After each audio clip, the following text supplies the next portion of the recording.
اب جب شہرت مل گئی ان کو، اقتدار بھی مل گیا، اقتدار میں وہ کوئی مسئلے مسائل حل کرنے میں ناکام ہی رہے ہیں سمجھ لیں. تو اب وہ یہ کہتے ہیں کہ میں ناکام رہا، مجھے روکا جاتا تھا، مجھے فلاں منع کرتا تھا، فلاں یہ کہتا تھا. تو اصل میں جو پارٹیاں بیساکھی پہ آتی ہیں کسی کی، تو وہ اپنے اشارے پہ تو کہیں گے. جب آپ یہ کہہ رہے ہیں کہ اسٹیبلشمنٹ، پاشا صاحب نے ان کی ISI کے تھے اس زمانے میں، جہاں کہ سے دوسرے شروعات تھے، وہ سب لوگوں نے ان کو لایا، بڑا اچھے آدمی ہے، ایماندار ہے، ملک کی شہرت ہے. حمید گل سے زمانے سے یہ کہانی چل رہی ہے ان کی. ایک زمانے میں تو پاکستان میں آپ کو شاید یاد ہوگا، ایدھی صاحب ملک چھوڑ کے جا رہے تھے. عبدالستار ایدھی ایک جی ہاں جی فرشتہ صرف انسان تھا، وہ ملک چھوڑ کے جا رہا تھا عمران خان کی وجہ سے، کیونکہ اس کو کہا تھا کہ آپ عمران خان کی انداز و حمایت کریں، اور ان کے جو فنڈنگ چل رہی ہے ان کی، تو کینسر اسپتال کی فنڈنگ کر رہے تھے، تو اس میں انہوں نے کہا آپ اپنی حمایت ان کو دیں کہ آپ آئیں. انہوں نے کہا بھائی میں اپنے ایک ادارہ چلا رہا ہوں، کسی کی میں حمایت میں بکسا لے کے نہیں بیٹھوں گا کبھی چندہ ادھر بھی. تو کچھ اس طرح کے اور بھی دوسرے معاملات تھے کہ ان کی حمایت کریں اور یہ کریں. لازمی اس لیے کہ ان کی حمایت، جب ایدھی کے اتنے فالوور تھے دنیا بھر میں پاکستان، تو ان کی بھی حمایت کرنے کے لیے حمید گل نے بھی یہ کوشش کی تھی. حمید گل افغانستان کے اسلامی انقلاب جو تھا نام نہاد جو آیا تھا، تو اس کے ایک بانیوں میں شمار ہوتا ہے. ان کی بھی ایک پاکستان کے حوالے سے بھی اپنی خدمات ہیں، اور ISI کے بھی وہ چیف رہ چکے تھے. مگر وہ ایک الگ داستان ہے جس میں عمران خان کو انہوں نے لانچ کیا. پھر اس کے بعد یہ عمران خان پھر بھی نہیں کامیاب ہو سکے. تو یہ جو کرنٹ ہمارے جنرل پاشا تھے، اس کے بعد انہوں نے آتا کہا بھائی آپ تو اچھے آدمی ہیں، آپ کیوں نہیں جیت رہے؟ انہوں نے بھائی یہ مسئلہ ہے. ہاں ٹھیک ہے. اب جب وہ جوڑ توڑ کر کے آپ کی پارٹی لا کے آپ کو ایک تیار کر کے پارٹی تگڑی آپ کی ادھر کے بھان متے کا کنبہ جوڑ دیا انہوں نے. عمران خان کی اپنی ذاتی حیثیت بھی تھی، مگر لوگوں کو تو یہ بھی ایک حقیقت ہے کہ آرمی کی اسٹیبلشمنٹ لائی، ڈنڈے کے زور پہ ان کو ان کے ساتھ شامل کیا. یہ ایک حقیقت ہے، تاریخ کی حقیقت ہے. اب عمران خان نے اپنی شہرت میں اضافہ بھی ہو گیا، عوام بھی پسند کرنے لگی، اس طرح عوام میں مقبول ہو گئے. وہ یہ سمجھے کہ اب میں بالکل مقبول ہو گیا ہوں. ایسی بات تھی بھی، اور مگر آرمی جو مقبولیت کے بعد انہوں نے آرمی پہ ہی اٹیک شروع کیے، جیسا کہ ماضی میں سرکشی ہے. ہاں، اس کے علاوہ آرمی نے ان کو کئی جگہ سے روکا بقول ان کے، جب ان کے اقتدار میں وہ تھے ان کو اچھے کام کرنے نہیں دیے بقول ان کے. میں یہ سمجھتا ہوں ایک سال کے اندر عمران خان کو پریس کانفرنس کر کے آرمی پہ الزامات لگا کے، اسٹیبلشمنٹ پہ یا باجوہ پہ جو بھی تھے ان پہ الزام لگا کے ہٹ جاتے، مگر وہ مسلسل بیٹھے رہے. آج ہی آپ نے ایک تحریر پڑھی ہوگی کہ فارن فنڈنگ کیس کی چل رہا ہے، تو اس میں یہ کیس لوگ کہتے ہیں اس کا فیصلہ کیوں نہیں ہو رہا. آج انصار عباسی جنگ کے سینئر ایڈیٹر ہیں، انہوں نے ایک رپورٹ بریک کی ہے، تو اس میں انہوں نے یہی بتایا کہ آرمی نے الیکشن کمیشن کو کہا تھا کہ جناب یہ ان کے کیس کا فیصلہ فوری نہ کریں، کیونکہ یہ مضبوط کیس ہے تو ان کی شہرت پہ غلط اثر پڑے گا. آرمی ان کے جب باجوہ صاحب جو بھی لوگ تھے فیور میں تھے، تو انہوں نے کہا ان کی شہرت پہ انصار عباسی نے آج یہ بریک کی. میں انصار عباسی کوئی سینئر صحافی ہیں، اس لیے میں ان کی بات کوٹ کر رہا ہوں. میرے پاس ایسے کوئی حقائق نہیں ہے، مگر بہرحال انصار عباسی ایک جنگ کے اور دی نیوز کے ماشاءاللہ بڑے کانمک صحافی ہیں. تو انہوں نے یہ جو کی ہے، تو اس میں کتنی حقیقت ہے یہ سب آپ بہتر جانتے ہیں.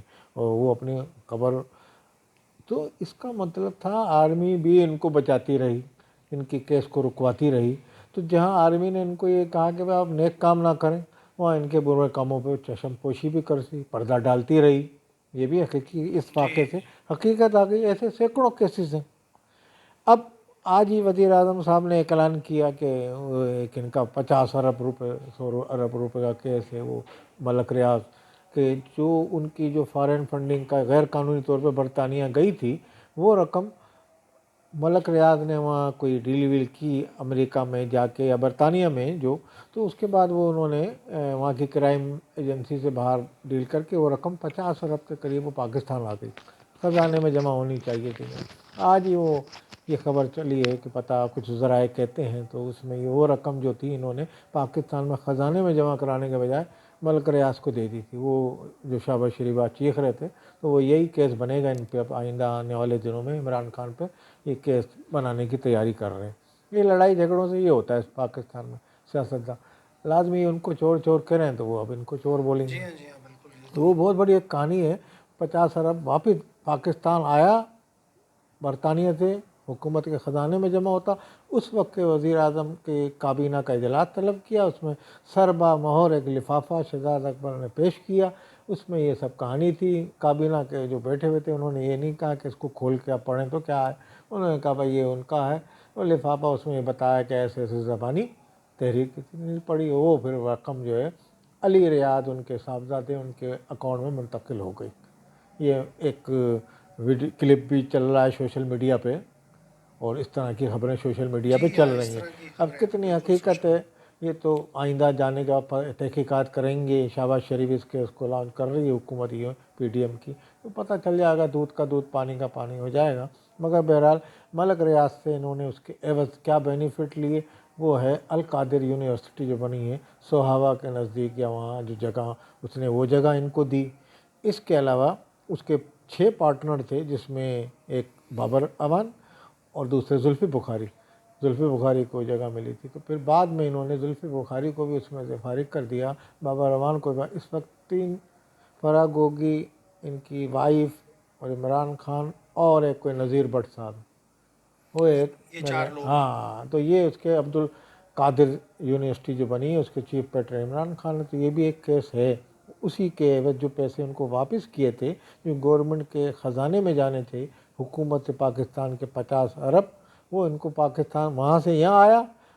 اس نے اسی پیسے سے ملک ریاض نے, جو سندھ میں یہاں زمینوں کا کیس چل رہا تھا نا, ہنگامہ ہوا تھا, سندھ ہائی کورٹ نے کہا تھا پیسے جمع کراؤ تم نے, تو وہ پیسہ انہوں نے اس میں سے ہی پیسہ اکاؤنٹ میں, میرا خیال ہے ان کو ماہانہ کے انسٹالمنٹ دینی پڑتی ہے, تو وہ اس کا وہ جمع کراتے ہیں رہتے ہیں کورٹ میں. سپریم کورٹ نے ان کو ہاں, ٹائم دیا تو تھا وہ کہ جمع کراتے اتنے رہتے آپ نے ہیں. جو یعنی ہے کہ انسٹالمنٹ. ادھر سے ادھر کا ہی گورنمنٹ کا ہی پیسہ گورنمنٹ کو واپس وہ دے رہے ہیں. گورنمنٹ کا پیسہ تھا جو انہوں نے واپس کر دیا. کس بیاب پہ دیا یہ تو شہباز شریف تحقیقات کرائیں گے اور پھر پتہ چلے گا یہ سب باتیں. مگر یہ خبریں بھی چل رہی ہیں ان کی. یہ جو آج جو شہباز شریف نے پریس کانفرنس کی, تو میں اس پہ ذرا یہ روشنی ڈال رہا تھا. یہ اس حساب سے یہ پوری عبد القادر یونیورسٹی, پھر سوہاوا کے نزدیک بھی ایک جگہ ملی ہے جو ملک ریاض نے ان کو بینیفٹ دیے اس پیسے کے عوض کہ بھئی انہوں نے کہا ہمیں کیا ملے گا جو تمہیں واپس کر رہے ہیں. تو ادھر بھی فرح گوگی کو اور ان لوگوں کو زمینیں دی ہیں, تو اس کی بھی تحقیقات ہوگی. ابھی تو صرف الزام ہی ہے یہ ان پہ. اب یہ جب ثابت ہوگا پھر ہم ان کو ڈکیت چور کہیں گے, ہم تو نہیں کہہ سکتے. لیکن الزامات کے پیچھے بھی کوئی نہ کوئی کوئی چنگاری, ہاں, کچھ نہ کچھ تو یہ ملک ریاض. ضرور اچھا, ہوتا ہے. اب یہ جو تحقیقات گورنمنٹ آف پاکستان کرنا چاہ رہی ہے, جس کا تذکرہ شہباز شریف نے آج کیا ہے, تو ملک ریاض تو پاکستان کا ٹائیکون ہے بڑا. تو وہ جو ہے پی ڈی ایم کی حکومت میں, نون لیگ میں بھی ان کے بندے ہیں. تو وہ یہ چاہ رہے ہیں یہ تحقیقات جب چلے گی تو اس میں ملک ریاض بھی انوالو ہو جائیں گے. تو وہ ملک ریاض کو بچانا چاہ رہے ہیں. تو وہ چاہ رہے ہیں کہ یہ کیس چلے ہی نہیں تو بہتر ہے. اب شہباز شریف ڈاکو چور کا لقب سن سن کے نواز شریف فیملی تنگ آ گئی ہے, تو ان کو یہ کیس ملا ہے, تو وہ چاہ رہے ہیں اس کیس کو ہم اوپن کریں. بہت اس میں اربوں کی بات ہے. تو اب یہ دیکھتے ہیں کہ وہ حلقے جو نون لیگ کے جو اپنے ملک ریاض کے دوست یار ہیں, وہ کتنا رکوانے میں کامیاب ہوں گے. ملک اور ریاض کی جڑیں تو آپ یہ ہر سمجھیں کہ جگہ ہیں. ہاں پیپلز پارٹی میں بھی ہاں, بڑی ہر گہری جگہ, ہیں, نون ہاں. لیگ میں بھی بڑی تو گہری ہیں. اب وہ یہ ہے کہ اب یہ کیس چلے گا تو کتنا حد تک چلے گا. میرا خیال ہے یہ عمران خان کے بلیک میل کرنے کی بھی ایک ہو سکتی ہے گورنمنٹ کی طرف سے کہ بھئی چلو یہ, ایک طریقہ جی. ہاں, یا ان عناصر کی طرف سے ہو سکتی ہے جن کو عمران خان آنکھیں دکھا رہے ہیں. تو اب انہوں نے کہا بھئی آ جاؤ پھر ہم تمہارا پنڈورا باکس سارا کھول دیتے ہیں نا. تو وہ عناصر جن کو عمران خان برا بھلا کہنا شروع کر رہے ہیں, جن کی جی ہاں بالکل. آپ سمجھ رہے ہوں گے. کل عمران خان صاحب نے دوبارہ چیف آف آرمی اسٹاف جو اس وقت ہیں ہمارے سید عاصم منیر صاحب, ان کو دوبارہ سے پکارا ہے مدد کے لیے کہ آپ آئیے اور انٹرفیئر کریے. تو آپ اس بارے میں کیا کہنا چاہیں گے؟ یہ انتہائی افسوس کے ساتھ میں کہوں گا, یہ ایک سیاسی لیڈر کی کوشش نہیں ہونی چاہیے. اور وہ پارٹی پاکستان میں سیاسی پارٹیوں کو اسٹیبلشمنٹ سپورٹ کرتی رہی.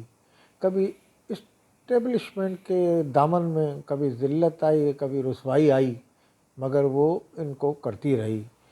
مگر کچھ پارٹیاں ایسی تھیں جو عوام میں جڑیں ان کی نہیں تھیں، تو وہ اسٹیبلشمنٹ کی مدد سے اقتدار میں آ جاتی تھیں، کیونکہ اسٹیبلشمنٹ ان کو جوڑ توڑ کر کے اقتدار میں لے آتی تھی، ان کی حکومتیں بن جاتی تھیں۔